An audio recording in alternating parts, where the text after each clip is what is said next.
السلام عليكم. ازيك يا صديقي؟ عامل ايه؟ المهم النهارده هنكمل الجزء التاني من القصه اللي فاتت، واحنا وقفنا اخر مره عند لما راح سعد لاوضه رنا وقال لها انا لقيت الحل يا رنا، وراحت قالت له حل ايه ده؟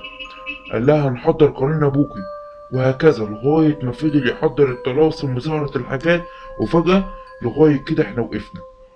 فهنكمل بقى بقيه الجزء. قبل ما نبدأ عايزك تنفذ الشروط، ولو انت جديد لسه في سماعي فتعالى قرب علشان اقولك على الشروط. وهي هتجهز المشروب المفضل ليك واللب، وتسمع بصوت عالي في أوضة ضلمة ولوحدك، وتأكد إن أنت قافل الباب، ويا ريت تدوس لايك يعني علشان أوصل لأكبر عدد من المستمعين وبس. وأتمنى لك يا صديقي أقصى درجات الرعب. استمتع. وانا منصدمة ومش مصدقة اللي بيحصل، وكمان كنت ميتة في جلدي. وفجأة لقيت الأوضة بدأت تتهز بقوة شديدة جدا لدرجة إن البلاط اتكسر من تحتية، ولقيت كيان أسود ضخم قد البني آدمين 3 4 مرات كده، ولونه أسود قوي ملهوش ملامح، ومكان عينيه فجوة حمراء. وجو الأوضة بقى زي ما تقول علينا بقى اتفتح علينا باب جهنم، بقى حر قوي، ولأنها بيتكلم بصوت غامض وعميق وبيقول: انتوا عايزين مني ايه؟ ليه حضرتموني؟ انتوا عارفين نتيجة اللي انتوا عملتوه ده ايه؟ هيكون ايه؟ انا ما قدرتش اقول حاجه غير بابا. بابا، هو ده انت؟ ولقيت سعد بيزعله بيقول لي اسكتي خالص. وبدأ سعد يقول انت عاوز ايه انت عاوز ايه مننا؟ ليه بتهددنا وبترعبنا كل شويه؟ وراح قايل: يعني انت مش عارف ان انت دنست جثتي بعملك السفلي؟ فراح سعد قال له مش دي كانت شغلانتك برضو؟ وانت كنت عايش وبتسخر وبتعمل الاعمال، ولا انا غلطان؟ فجأة راح الكيان ده ظهر بشكله الحقيقي، وكان من ابشع المناظر اللي شفتها في حياتي وارعبه. ووصفه كان كالآتي: ليه قرون كبيرة قوي حوالي متر كده، ووشه مزيج ما بين وش انسان على وش خروف او وش معزة، حاجة زي كده. وجسمه زي ما لما الحصان بيقف على رجوله اللي ورا كده، كان لون جسم احمر قاتم. وبعدين غضب اكتر لدرجة ان طلعت نار من عينه حرفيا، وراح قايل: انتوا جبتوا الكلام ده منين؟ انتوا هتندموا على اللي انتوا بتقولوه ده. وراح سعد قال له ما تشبهش على البيت اللي انت فيه ولا الاوضه دي، وانا حطيت العمل ده لانك سبتنا ومشيت، ولو كنت لسه هنا وما سبتناش ما كانش ده كله حصل. وراح الكيان ده غضب اكتر لدرجه ان حسينا ان الارض بتشقق والبيت كان هيقع بينا، وبدا يقول: انا مسبتكوش علشان امكم ماتت وكده، لا ده انا سبتكوا علشان احميكم من الشر اللي هيرافقكم طول عمركم وعمر ولادكم. وراح سعد قال: شر ايه ده بقى اللي هي تحمينا منه؟ وراح بدأ الكيان ده يقول: الجن اللي معايا كانوا عايزين نعمل عليكم حاجات كتير، وعمري انا ما فكرت لكم معايا. انا هحكي لكم كل اللي حصل معايا. وبدأ يقول: وانا صغير كان عندي فضول بالجن والعفاريت الحاجات دي، كنت بشتري كتب واقرا بس، وانا بجرب ما كنتش عارف بلاوي الموضوع ده. والمصيبة اني قريت تعويذة بتحضر كل ملوك الجن ومعرفتش اصرفهم، وفضلت اهرب منهم على اساس ان انا كنت فاكر يعني ان ممكن اهرب منهم. وبعدين اكتشفت اني وقعت نفسي في اشر اعمالي، فحاولت اقرا اكتر واكتر وازاي اتحكم واسيطر عليهم بس مش اكتر. كنت كده فاكرني ان انا بقيت متحكم فيهم لغاية ما امكم ماتت.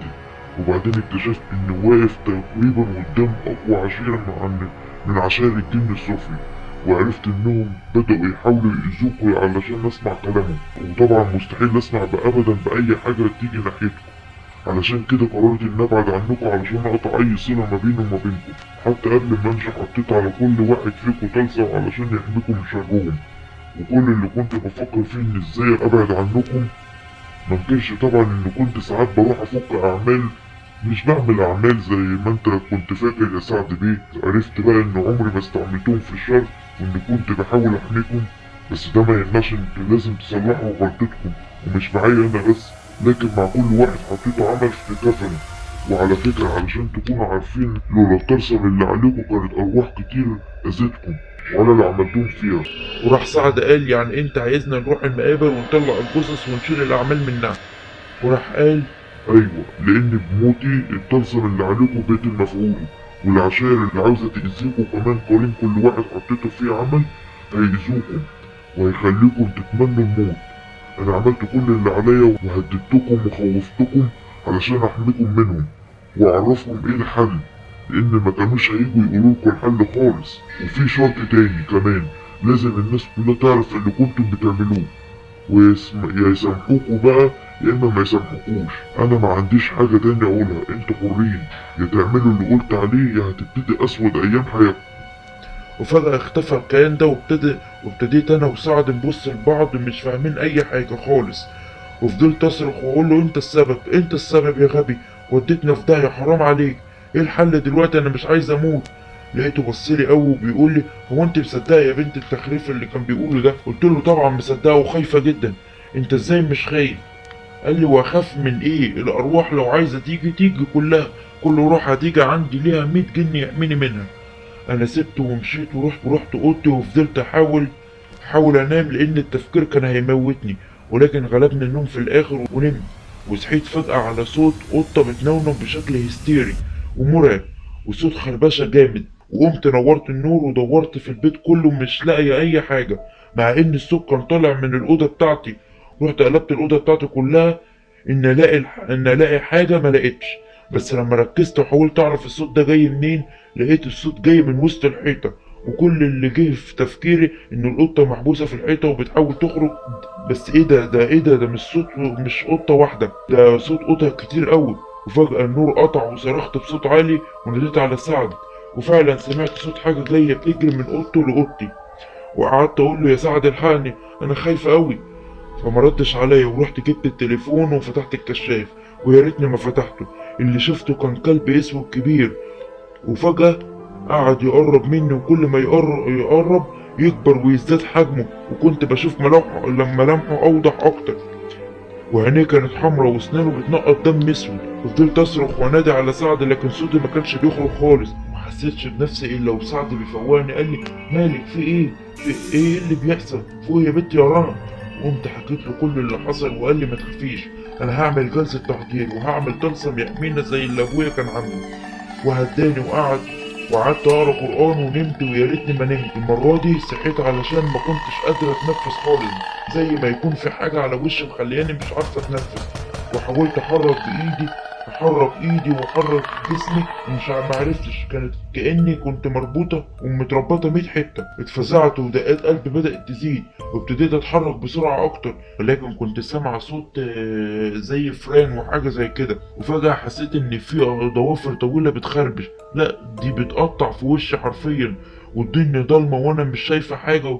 وابتديت اشم ريحه غريبه قوي زي ريحه الميتين. وبدات احاول اصرخ ولكن صوتي ما بيطلعش. بعدين ابتديت احاول احرك ايدي وفعلا اتحركت وشلت الحاجه اللي ربطاني، ولكن الغريب ان ملمسها زي ملمس الكفن كده. وكانت المصيبه اني متكفنه ونايمه وتربه في المقابر. وبدأت أصرخ وأقول الحقوني الحقوني، والفئران عمالة تقرقط فيا زي ما يكون وليمة ليهم. وفضلت أحاول أفتكر أي آية قرآنية علشان أقولها، وما افتكرتش حاجة غير آية الكرسي. قلتها وفجأة لقيت المكان كله نور، وفي حد بيقرب مني. أنا مش شايفاه بس شايفة خياله بس.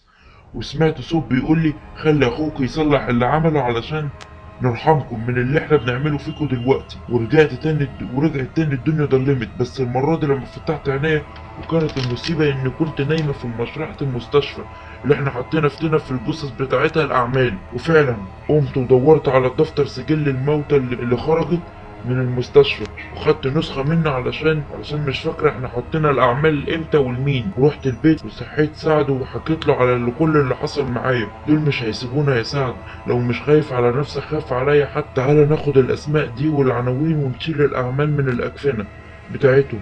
وراح سعد بصيلي بصة غريبة وقال لي انت مجنونة يا بنت انت، دول أكتر من 100 اسم. وقلت له ما هي ملهاش حل تاني. قال لي طب اصبري، هنعمل جلسة، ولو نفعت يبقى خلصنا من الموضوع ده خالص، ولو ما خلصش الموضوع ده هعمل لك اللي انت عايزاه. وفعلا دخل الأوضة وبدأ يعمل الطقوس اللي قال عليها. وانا دخلت الأوضة وفضلت أقرأ قرآن ورحت في النوم، بس مش عارفة ازاي. وصحيت على أصوات غريبة وناس بتصرخ وستات ورجالة وأطفال، وسمع كلام مش مفهوم وهمس وأصوات حيوانات. قمت علشان أركز الصوت وأشوف جاي منين، لقيته جاي من أوضة أبويا. وابتدى جسمي يقشعر وناديت على سعد ولكن ما كانش موجود في اوضته. فرحت ناحية أوضة أبويا وأفتحها وأشوف إيه اللي بيحصل جوه. وأنا بقرب من الأوضة سمعت صوت أخويا سعد بيصرخ من الوجع، والصوت عمال يعلى. وفتحت الأوضة وفجأة لقيت سعد نايم على الأرض وعمال يصرخ وبيتوجع، وحيطان الأوضة كلها دم، وبيخرج منها خيالات طويلة أوي وقصيرة، وكانوا كتير. وعمال اتقرب من سعد، وكل ما اتقرب صوت سعد يعلى أكتر وأكتر. وفجأة سعد اترفع في الهوا وجسمه بينزف دم من كل حتة حرفيا، مع العلم إنه مفيش في جسمه أي خدش. ولكن ما بصيت كويس لقيت الدم خارج من بقعة في ظهره. وفجأة النور قطع، وسمعت صوت هبدة جامدة على الأرض. حسيت إن جتة سعد اتكسرت 100 حتة. وفجأة اتنطرت بره الأوضة والباب اترزع في وشي. رحت قعدت جنب الأوضة وبدأ يطلع من الأوضة دم بكمية كبيرة أوي لدرجة إن الأرض اتغرقت. وبعدين في اللحظة دي النور رجع، ولقيت الأرض كلها غرقانة دم، والدم ده طالع من الأوضة. فزعت جدا ودخلت الأوضة لقيت سعد على الأرض والدم عامل دايرة حواليه ولكن مش لمسه. وفجأة الدم اتحرك، والله العظيم زي ما بقول لكم كده، فعمال يقرب يقرب. وفجأة ابتدى الدم ده يخرج من جتة سعد على هيئة خراطيم وبسرعة غريبة. سعد ما بقاش فيه نقطة دم واحدة، وبقى لحم على عظم، وكان قلبي هيقف من الصدمة. خرجت بره الأوضة وفضلت أصوت وأصوت. وفجأة النور قطع ورجع في ثانية. لقيت باب الأوضة بيتفتح بالراحة، وببص كده جوه الأوضة لقيت ولا نقطة دم على الأرض. ولقيت ورقة جنب جتة سعد ومكتوب فيها: من السهل جدا أن ينقلب على الجن على مسخره، ولكن من الصعب جدا أن يسيطر أو يؤذع أرواح معلقة. وأنا خدت الورقة وقعدت أصرخ، والجيران اتلموا، وما كانش على لساني غير لازم أروح التراب، لازم أروح التراب. وخدوني بسرعة على المستشفى، والدكتور قال دي عندها انهيار عصبي شديد، وعلاجها مستشفى الأمراض النفسية والعصبية. والمصيبة إني مش عارف أخرج وأصلح اللي هببت أنا وسعد. وأنا بكتب لكم القصة دي وبقول لكم أي حد مات له حد في المستشفى اللي كنت شغالة فيها من سنتين ياريت تروحوا تفتحوا التربة وتشوفوا لو في عمل طلعوه وسامحوني، ولو مفيش أي حاجة ادعولي إن ربنا يسامحني.